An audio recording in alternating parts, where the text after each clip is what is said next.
السلام عليكم ورحمة الله وبركاته. بالنسبة للناس اللي سألتني هل يوجد برينتر بيطبع ورق A3 ولا لأ، فالنهاردة جاي أعرفك على الجهاز. البرينتر الكيوسيرا ال A3. طبعا أغلبية الناس ما تعرفش إن في برينتر A3 وما عندهاش خلفية عن الموضوع دوت. بس أنا النهاردة جاي أوريهولك بقى. عايزك بقى تتفرج معايا على الجمال بتاع ال A3 وتشوف هو عامل ازاي. تعال بص كده علبة الحبر، بسم الله ما شاء الله. بص علبة قد ايه. طبعا اغلبية الناس عندها البرنترات الصغيرة، بس ما شافتش قبل كده البرنتر الاي 3 ده. بصراحة يعني حاجة عظمة جدا. بص كمان الدرج بتاعه عامل ازاي. ممكن تفتح لنا بس الكفر ده. بص اشتغل معاك طول وعرض، يعني حاجة محترمة جدا. تمام، وسعره كمان كويس جدا.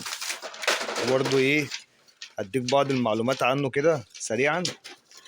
هو زيه زي البرينتر العادي جدا. تمام، وادي القائمة بتاعته اهيت. وبالمرة عشان كان برضه في ناس بتسألني ازاي نغير اللغة، فانا احب اقول لك هتخش على المنيو.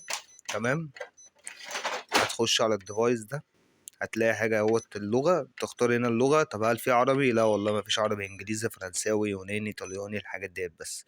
طب ازاي نعمل له ريفريش دروم مثلا؟ هتخش هنا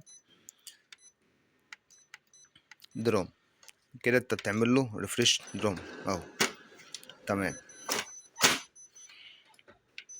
عايز اقول لك ان البرينتر دي بجد جميله جدا.